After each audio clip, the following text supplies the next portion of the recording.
Welcome, everybody, to another episode of the Dog Trainer's Blueprint podcast. Today, we're going to talk about why behavior modification is the future and how mastering it sets you apart as a pro trainer. If you're still teaching sit down stay, guess what?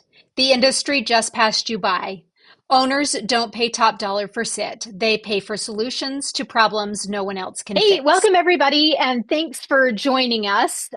We love our show, and we want it to be educational, and we want you to learn and maybe even question a little bit about what's out there and the information that you're getting. And we're not afraid to, I guess, maybe throw some people under the bus a little bit. Turn some heads. Turn some heads. Get some reactions. Right. Because we have felt like in this day and age, there's so much, I guess, misinformation out there. There's deceptive things, and not really knowing where to turn. I think one of the biggest things that, as Shannon and I were talking about, let's get on here, let's talk, is Shannon and I both are not people that will just smile and let things pass. We're going to tell you how it is.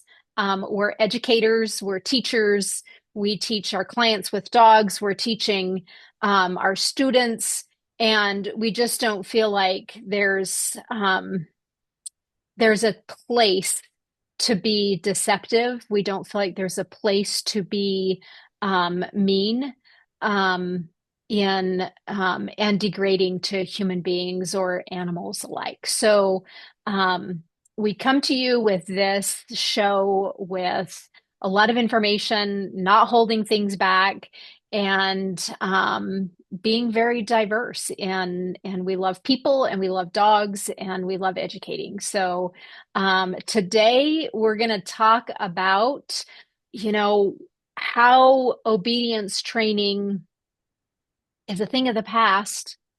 Learning and understanding behavior modification is a must for any dog trainer.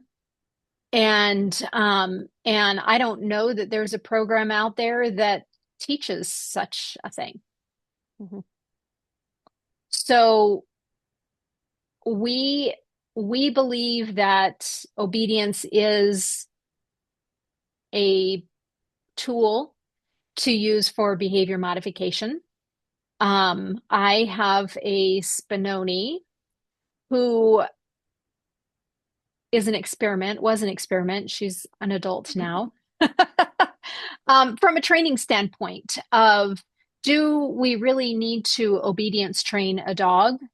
Or do we need to have expectations, routines, rules, boundaries, and will they comply? Will a dog comply by not knowing the word sit or down or stay or go to your bed? Can we communicate with them and have them good dogs and not have behavior problems and not have issues? And the answer is yes. She doesn't know any obedience commands at all. She looks at you like you're strange. Like, I don't know what sit means. But she is one of the best dogs, and anybody that comes into our home just falls in love with her. She's kind, she's polite, she's obedient. She has boundaries. She doesn't have to be told. She really is in just the groove of our household. And I feel like a lot of programs out there are so rigid on teaching these dogs the obedience behaviors, and they're not teaching how these behaviors can actually solve behavior problems in dogs. Does that make sense, Shannon? Am I just talking in circles? I want to talk a little bit about because a lot of our ideas are embedded in our reaction or experience to society. And so I Hmm. want you to talk about when other people tell your dog to sit and then you explain to them that she doesn't know how, like that whole thing about how society thinks your dog should know how to sit, and Right. everybody that interacts with your dog will ask your dog to sit. This is something I experienced too because my dog doesn't know how to sit either. Right. Yeah. So, Yeah.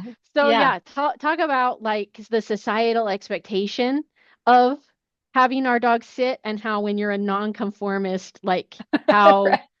that fits in society, I guess. I want Yeah. to talk about that Yeah. a little bit. Yeah. I like it. I like it.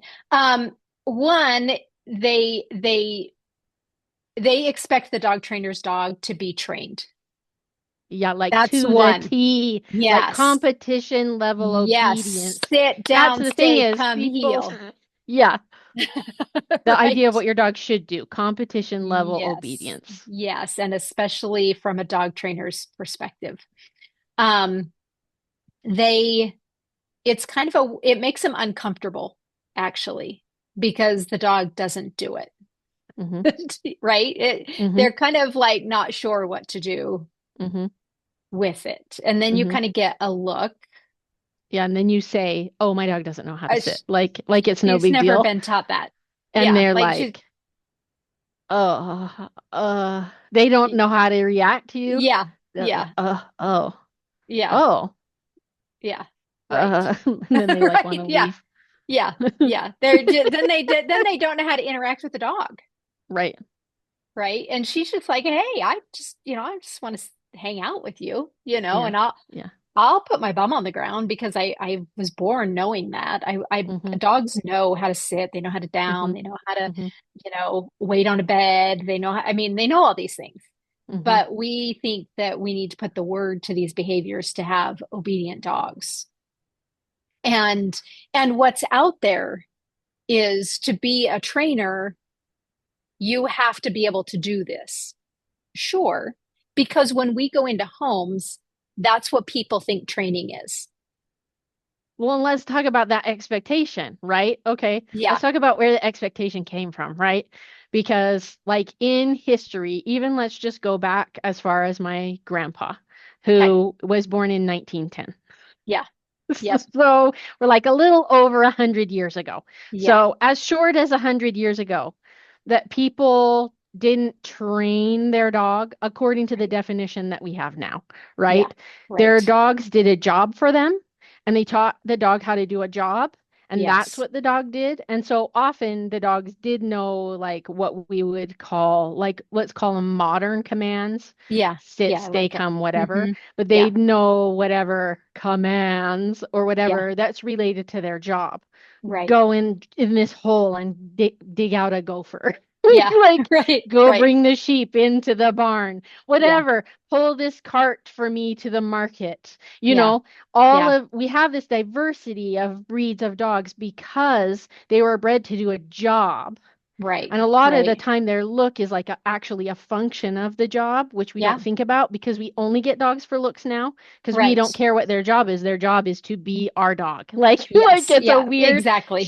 shift in Yeah. the responsibility of what a dog is Hmm. to people, Hmm. right? Yeah. And Yeah. so then I would say, like, and you trained your own dog.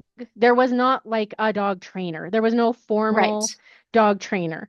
And No. the first like dog trainers started, I would say, in about the 70s. Would you Hmm. say that's about Yeah. right? That Yeah. people started writing books and say, I'm a dog trainer and I'm Right. going to tell you like what's the right way Yeah. to train a dog because Yeah. there was beginning to have this shift by, somewhere between 1910 and Yeah. 1970 that the Yeah. dogs are more in the city and more in the home and Right. people are having them abandon like their job, the dog's Yes. job, right? Yes. And Yes. so then from then 1970 to now, there that training idea took hold that we have to have a dog trainer to teach us how to train our dog because our Right. dog doesn't know how to do anything and there's just going to be wild chaos. Like if Yep. our dog doesn't know how to sit, Yep. like when you tell it, Right. right? Because the Right. dog Right. knows how to sit. Yeah. It's just Yeah. like you're supposed to tell it to sit. Yeah. why that is Yes. its function, to Right. be there and sit when you tell it instead of like go in a hole and dig out a gopher, right? Right. And Right. Right. so then in the around 2000s, we came to celebrity dog trainers, Mm-hmm. which Mm-hmm. is famous people famous for being a dog trainer. Right. That's it, right? Yeah. So Yeah. then, so we have people that are famous for being a dog trainer now, Right. like the Right. same way that people are famous for being a chef or famous Yeah. for being a designer. Right. It wasn't Right. a thing until like the early Hmm. 2000s, I'd Yep. say. Yep. Yep. And then it's a mainstream thing, right? Everybody knows about it. And Right. part of that has to do with like that we have video. Like Yeah. we watch video now. Like they didn't have video in 1910. Like Right. they Yeah. weren't watching Exactly. video. And now today 2025, we have YouTube. Hmm. And you can go on YouTube and there's 100,000 million, I don't even know how many videos that we could estimate that there Yeah. probably are on you that teach you how to tell the dog to sit. Right. So the Right. function now of us as a dog trainer isn't to teach the dog to sit because anybody can go on YouTube and learn how to do Yep. that. Yep. Our function as a dog trainer now is to take a dog that has a genetic instinct to do something with its life Hmm. and make that compatible with someone that doesn't want to use those functions of the dog. Right. And therefore comes in behavior problems because they're genetically wanting to herd. Or whatever. So, Dig a hole. Like yeah. that's just a thing. Oh, yeah. Dig a hole and Totally. find a Something. pest, Yeah. right? A Yep. pest that's going to ruin our crops, a pest that's Right. going to ruin our house, a pest that's going to make us sick. Yep. Like we don't want these pests, right? Right. And so then Right. people are mad. Well, every time I let my dog outside, he digs a hole Yeah. Yeah. Right. because it has a thing in its heart that's Yeah. like, It's I like, I must dig a need to do hole. this. Yeah. I know there's a reason why. Yep. Nobody told me, but I Right. know I just have to dig it, right? Yeah. Yep. Yep. And that's why I tell people like you may have a genetically digging dog. I mean, it's just what it is. There's Hmm. some dogs that are just diggers, right? Hmm. Hmm. Um, yeah, it's such a crazy evolution to, using obedience, traditional modern training to more than ever people want good dogs and they don't want the behaviors or the baggage that come with some dogs because they were either held back from doing what they are wanting to do so bad in their heart, or they were pushed into something that is so far out of their comfort zone Hmm. that they have reactivity problems or they have anxiety problems. Um, the the social aspect of society and the evolution of humanizing our dogs Hmm. have created more behavior problems, and the need for behavior specialists is higher than the need for an obedience trainer. Hmm. And traveling and doing behavior modification seminars for trainers and for dog owners has been such a great joy for me to go out and teach these seminars and these workshops on how you can use agility to fix a behavior problem, Hmm. how you can use different techniques to fix behavior problems that are so out there from basic obedience. My dog is trained to the nth degree and knows on a competitive level, sit down, stay, come, heel. And they are so leash reactive out there, and I don't understand it. That's what I get because they've trained it, right? There's the videos, there's YouTube, Hmm. they've Hmm. done all the work, Hmm. but we can't fix this. Hmm. And and so as we as trainers move forward, we have to be able to solve these behavioral problems because we're continuing to squash genetic breeding and what the job was for that dog. Hmm.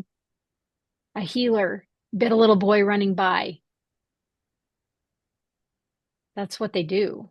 Hmm. But that's not okay in society, and it's not okay in the city. Hmm. So now we have a biting dog, not a herding dog, and we look at it differently. So let's go So, back to the beginning yeah, about routine, how routine and stability and there's another word I can't think of, but all of that makes a good dog.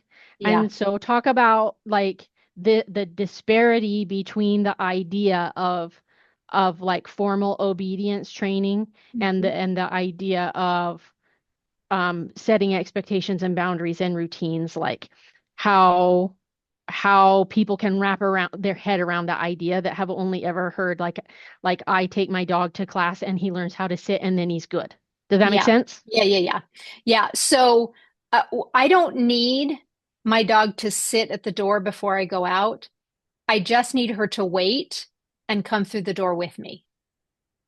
And so that is, I want to go. No, you don't get to go. Let me get your leash on. Let's get control. And I'm not treating. I'm not talking. I'm not doing that. I'm just saying, hey, you got to wait. You got to wait for me. And I'm having more of a human conversation because we don't give them enough credit that they understand. I'm not humanizing her. I'm talking to her with my emotion. Hmm. Hey, don't do that. I don't Hmm. like it. Hmm. Get off of there. No, you can't do that. And so let's go out. Let's go out on a hike. And I'm going to keep you on a long leash until you have learned that you need to stick with me. But I'm not going to sit here and work on come. And I'm not going to sit here and work on, you can't pull on the leash. I'm going to say, well, if you're going to go that way, I'm going to go over here. And then what happens is they learn to follow, they learn to take your lead. So I'm training more with emotion, which creates an honest communication with the dog instead of a false sense of control or a Hmm. false sense of hierarchy. Hmm. Because that's how we use obedience is the control thing. It's a hierarchy thing Hmm. where I don't really care if you go out the door first. Let's just do it nice. Hmm. I don't care if you meet somebody at the door, but let's just do it nice. And if you can't do it nice, then you don't get to be there. You have to go over there. You have to be out of my space.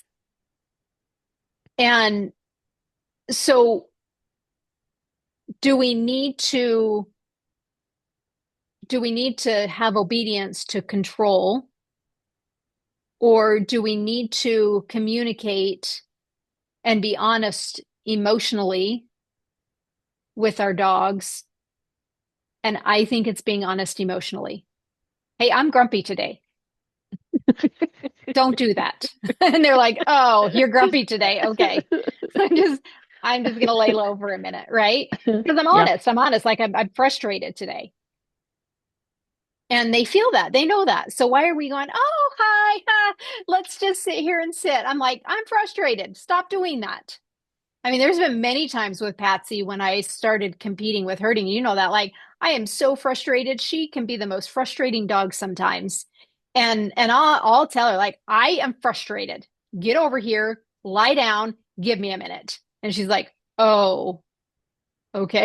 I'm like, let's just not kill me by running stock into me, right? Right. So I think it's more about when you wrap your brain around having an emotional communication with your dog versus trying to control and have a hierarchy with that. And let's talk a little bit about I think people think that there are correlations between things, and maybe there are, and maybe they're not. But that, like, teaching your dog all these basic commands makes your recall better. Like, even if you just take come, like the command come out of recall Hmm. totally, That Hmm. there's this idea that teaching the dog sit and stay and all of this also has some correlation with the recall of the dog. And then I think this is like one of those that meme where the guy is like, prove me wrong, and he has like a Yeah. sign where he says something controversial. Right. Right. Like not training your dog in obedience will give you a better recall, because I have had many Yeah. dogs that have been trained traditionally and they are okay at coming. Yep. Yep. I Pretty would say, normal. That's yeah, normal. yeah, Yeah. but Yeah. my dog that isn't trained at all comes all the time, even when I'm like really not even asking her. Even if I call the other dog, she Yeah. like shows up and she's like, I came. Yeah. Like dog, Right. I just look at her and she will come to me. Yeah. And she's not trained at all, Right. like she doesn't Right. know how to sit. Yeah. Like, Yeah. Yep. and my Yep. other dogs that have gone to classes and had training and like I have a dog that was totally trained by you, and Yeah. like if I call her and she's like barking at something, she will not come. Yeah. She's like, You could know be what here in I a mean? minute. Yeah. Yep. Not to Very normal. disparage your training, because I have had her for a long time. No, she's difficult. That's why you have her. Shannon, You this know what dog I needs to mean? be with you. Yeah. Yeah. Right. Yeah. So I think so talk a little bit about that, like change my mind, Mm. like prove Well, me wrong. yeah. So obedience training, traditional training can be very robotic. Hmm. We have a goal. We need to get our Hmm. dog to sit. Hmm. It can be a time of bonding, but it's very one-sided. It's very one-sided. It's about me. I'm Hmm. getting you I to want sit. you to do I get the this. reward when you sit. Yeah. Yes, I'll give you a treat, Yeah. but Yeah. it's still about me. And Hmm. I feel like obedience training is about people. Hmm. So when my dog that I've trained to the nth degree has been all about me and my own gratification and my success, and look how cool my dog is. And Hmm. I go, okay, let's go for a hike because I've trained you. And I take Hmm. that leash off. It no longer Hmm. becomes about you. The Hmm. dog's It's like, about the whoa, exciting woo. yes, there's smells, and I'm going to do this, and I'm going to bark at that, and we're going to do this, and I'm going to jump on that person, and I'm going to disappear for 20 minutes because now it's about them. Hmm. And when you stop training and start connecting and making it about them, Hmm. that's when your recall happens. You, Dutch came to you with a lot of fear, a lot of disconnect from people. She didn't herd great for somebody. Somebody didn't like her looks. She came to you with that. And you said, let's make it about Dutch. Hmm. You don't have to herd like that, but I know you Hmm. want to herd. So let's make it about you and how you want to do things. Let's make let's make your experience here in the house about you instead of the things that I think you should be doing. It changes the perspective. I don't care if Caroline goes out and follows her nose Hmm. because she's a bird dog. Hmm. But if I say, hey, hello, you're too far, she's Hmm. like, oh, okay, I'm coming. So I make it about her. She gets to be Hmm. her. Hmm. Patsy has the desire to move things in a very chaotic way, and she loves chaos. Hmm.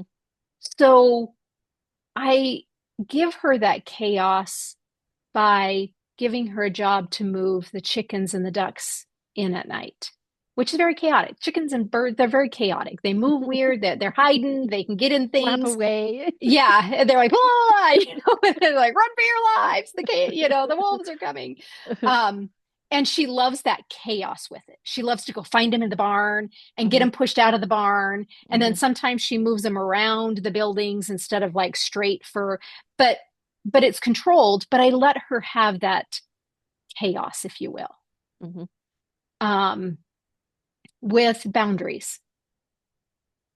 And so how do we make it about them instead of about us is to stop putting our own emotions onto the dog and stop trying to find your own gratification through the dog.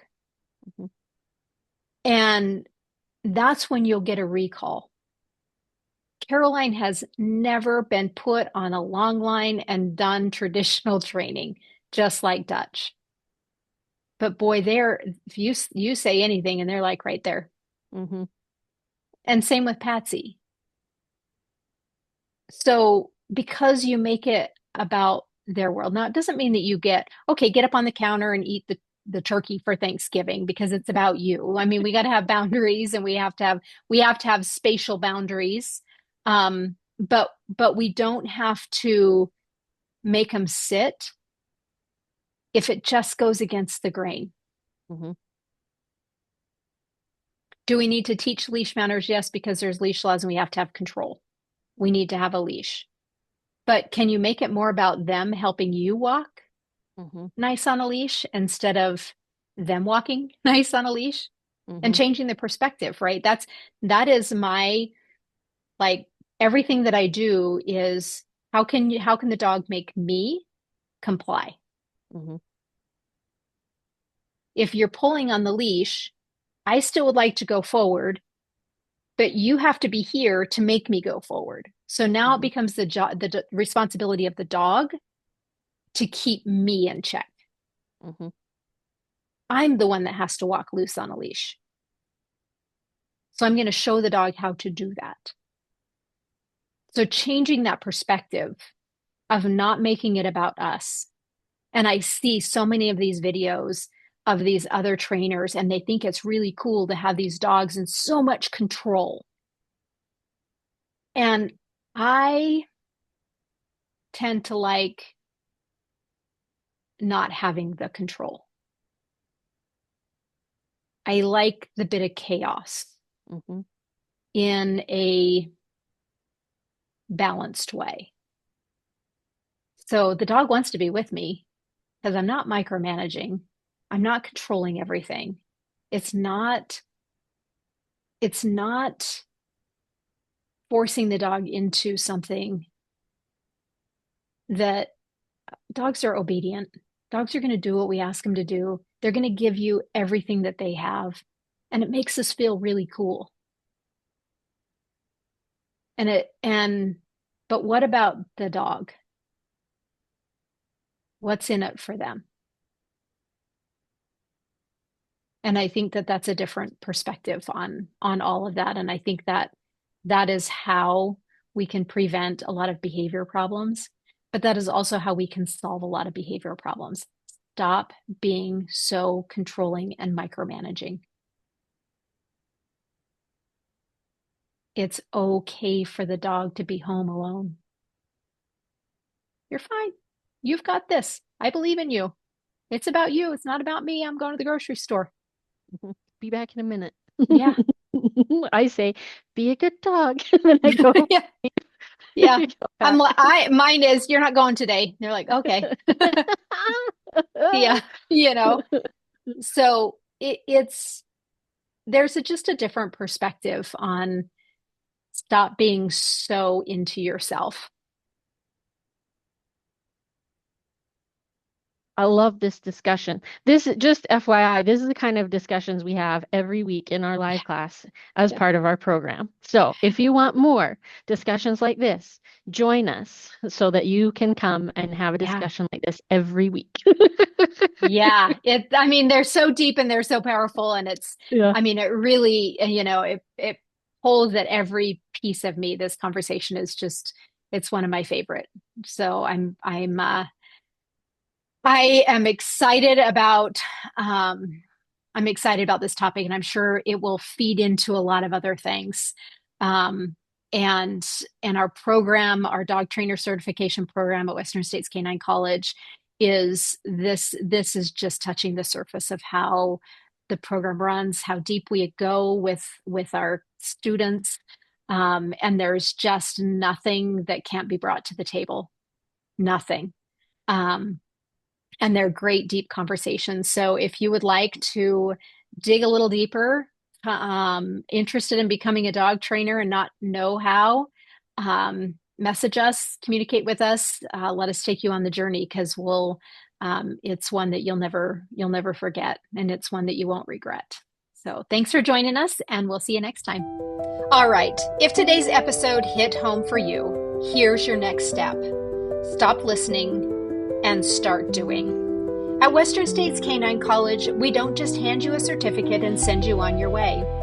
We give you a full college-level dog trainer's education, business systems to actually get paid, and lifetime mentorship, so you're never alone in this career. Tuition is $3,500, and the value is well over $10,000. When you add up the education, the business, coaching, and the support, other schools will charge you double or triple that and leave you broke. We don't play that game. If you're serious about turning your passion for dogs into a real business, go right now to westernstatescaninecollege.com and apply. Don't wait. The industry is growing, and the trainers who take action today are the ones who win tomorrow. That's westernstatescaninecollege.com. Apply now, and let's build your career together.